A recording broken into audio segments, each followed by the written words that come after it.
Welcome back to the channel, welcome back to a video category on the channel which we don't do all that often. That is a game review. Usually we would review Pokemon games, that's it. No, because we don't currently have a video topic that goes up on Mondays now, because now Chris doesn't do his FFFs. I've recently just completed one of my favourite games of all time, and that is the game Man-Eater. Now this game's been out for a little bit, it's been out for a little while. People have done Let's Plays on them, Jack and all that, Jack kind of stuff. And oh my god, this game is fucking amazing. Yes, there might be somewhat spoilers in this, but like I said, the game's been out for a good while anyway. And before we dive right into this review, Jeff Parney, Jerry Smith from Rick and Morty, does the narrating to this game, and oh my god, does it work so beautifully. So yes, Jeff Parney, Jerry Smith, fucking outstanding, but wow, Man-Eater, welcome to the world of the world under the sea. Is that the right way of saying it? This whole world going on as our world's going on. Now I've always had a massive, I've always had a massive fascination with what's truly down there, what's going on. Shipwrecks, creatures, monsters, the myths, the legends, the stories. But I've also had a massive fear. My biggest fear in the entire world is to be left stranded in open water. It's pretty much to just be in any water which I can't just immediately get out of. I even sometimes freak myself out going in swimming pools. Even in the bath, I'll get in my own head and be like, oh, get me out. This game, I would be sat playing this game, and because one, I've got the intrigue, I'm like, oh, explore, and some of the water's a bit muggy and stuff, and I'll be giving myself the shivers going, oh, when like a certain creature or an animal or something would come up, like, oh, this is fucking horrible. And I now have a big massive fear of whales. And I didn't really get scared of whales, there's no reason for me to do it, but now I am fucking terrified. They may be the biggest, baddest, scariest things in them fucking oceans, and I never ever want to bump into one. Man-Eater, you start off and the story is so simple but yet so beautiful. There's a TV show going on basically, and there's this fucking hunter called Scaly Pete. But you're this particular shark, you're going around, you then interact and have coming across, your paths cross with Scaly Pete. He catches you, cuts you open, but there's a pup inside. He then sits and he scars the pup, but the pup rips its hand off. He chucks it back in, well, he gets back in, and there you go. You are the pup. Scaly Pete has killed your mum and marked you. You want revenge, he wants revenge. There you go, the border's set and the pieces are moving.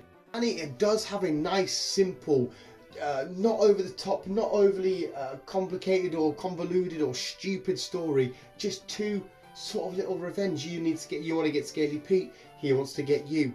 You do stuff, you get bigger, you get better, you get stronger. And throughout the different areas and stuff, you'll get through different updates on how Scaly Pete's getting on. I just dropped my little clicky dicky, not dick.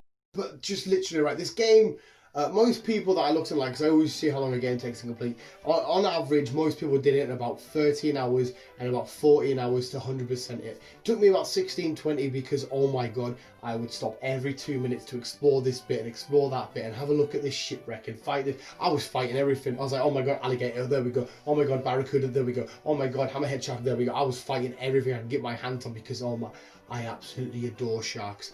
One of my biggest fears, but I absolutely love them. One of my favourite animals of all time. They are so cool, they are so beautiful and majestic, but they are so fucking terrifying. Also not a normal shark. You evolve and you adapt and you get strong in different ways. You get different unique sets of skills and design of how you look. You can be all bony and stuff, or you can be like all electrical and charged up, and your fins and stuff are all contorting out like you're like sort of like an electrical mutated X-Men. Because you see what the humans effect have done on like the bottom of the ocean, and there are some really weird parts of the game where because you unlock certain landmarks, and there'll be like a mafia site where they've dropped off dead bodies and then there's just loads of dead bodies chained down. Fucking terrifying. There's old looks at ruins and relics and stuff. Like I said, I keep saying so many times, shipwrecks are one of my favourite things. Shipwrecks are fucking awesome. You get to explore shipwrecks, you get to explore, you get to be the other side of Jaws. You know, usually we're the people sat on the beach chilling and we see the fin. This time we are the fin. You could be cruising along, nice and steady, and there's people just chilling. That's what I love to do. I'm sorry, it might make me sound sick. People on the beach having a good time, I would just jump out and chomp them everywhere, leave a pool of blood everywhere. The thing I hated killing though was seals. I couldn't stand killing seals.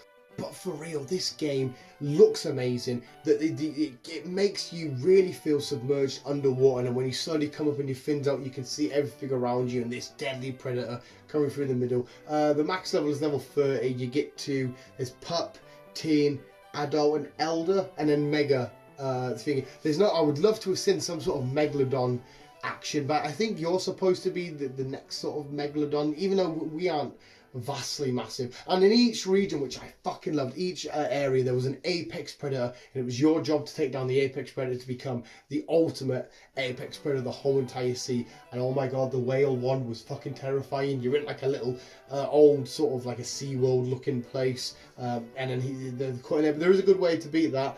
Anyone playing the game and you have a hard time beating that, leave the SeaWorld looking area, and as you come out, the whale will follow you, but it will go back in because it automatically wants to be in there and it won't attack you. So just keep chomping at its ass, and then it will go back in, and it'll follow you back out. Oh, it should, but like coming close to it, you can see this big little, this little speck getting bigger and bigger, and then it's a whale. And the fighting aspect was quite cool. It was alright, it wasn't proper tactical, but you had to be somewhat tactical with the game. If you were up against a big orca or another shark or whatever, you can dodge and roll and get out and choose when to strike. They could bat you away the tail. So you did know sort of when to like attack, we'll get away now. That you swim together, we'll do a dodge and then we'll come up from underneath. Use your tail stun, use your abilities correctly or your ability spot on. There was a lot of different stuff to learn, and like I said, the combat aspect wasn't that hard, but there was some sort of strategy to it. And I had so much fun. I love to, like when I finish work or whatever, I'd love to have my dinner, have a coffee on the go, and then sit and explore a world and getting collectibles. And oh my god, you use your sonar and your collectibles pop up. There's no real secrecy, there's no having to worry about it. It's all there, it's all good to go. And the grottos were so amazing. Little lights linking in. It looked like a nice cozy little home for the shark. It was just a little home for the shark. Nothing could get in, it was only you. But yeah, I loved it. I'd sit and get the collectibles quite often before I do any of the missions. I would get all the collectibles, sit and just do all that. Like I remember when the golf, I got all the collectibles before I even had to do the missions there. I went up, did the regions up there, and come back down. It was so cool. The hunting aspect, there's like 10 hunters you have to get in, taking out all the boats, and then the people try to get a little bit smart and use better weapons, try and get you. It was so much fun. Final boss battle against Scaly Pete was really, even though I was doing like a good idiot, there was something obvious you had to do, wasn't doing it. It was get the torpedoes and chuck them back. I just kept saying, oh, what's this, and letting go with them. What a fucking idiot. But Manhunter is a open world game under the sea where we are the shark. We are the big badass predator, the king of the seas. We are this fucking impending doom, this immediate death that we all look at sharks upon now. But at the same time, if you can. Even though the sea is a scary place where it's get eaten or eat and kill or kill and be eaten, there were some parts you could sit and look around and see the peace and tranquility behind it, and why I do like water. You know, the turtles floating around and stuff like that. And Barracuda's trying to kick off. Like once I got to like the Elder and the Mega Stage, I'm massive and these are like this. I'm like, why are you starting? And I've been able to fuck up crocodiles because even though all the areas are relatively close, you can get around the map relatively quick. We had like sort of swampy areas, then sort of inner city working areas, then you had more vast ocean sort of areas, and you had a big bit of the ocean and stuff, and it's netted off. You can't just go miles out into the ocean, but you do have enough room to explore and stuff. But the whole game's fucking awesome. It's funny, like I said, with the narrating being done by fucking Jerry Smith, it's just so good, it's fun. Maneater gets a massive 10 out of 10. Has instantaneously become one of my favourite games of all time. Yes, like I said, I know I'm a bit biased because I love sharks, love open water, also terrified, but I love exploring that stuff. Maneater, massive 10 out of 10.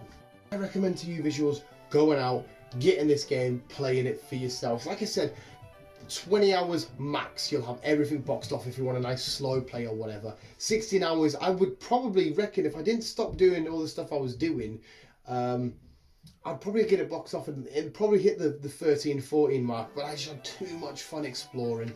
Officials, that was my review of Maneater. If you want more game reviews, I can go over games that we've played before or new games. I'm currently doing Jedi now, Fallen Order Jedi. I'm doing that, and I'm going to do Lego Marvel Would Be. We're going to complete that as our first couples game. Another couples play if you do want more game reviews. But there we go, officials, that was Maneater. Hopefully you enjoyed this review, and hopefully you didn't mind me rambling. Hopefully I sold it a bit to you. And yeah, apart from that, visuals, if you've got any other ideas we should do for a Monday video, just let me know, because visuals. Thanks for watching. Remember, stay out them oceans. There's stuff in there that we do not want to fuck with. But apart from that, visuals, we'll just keep being here and keep on, keep it out.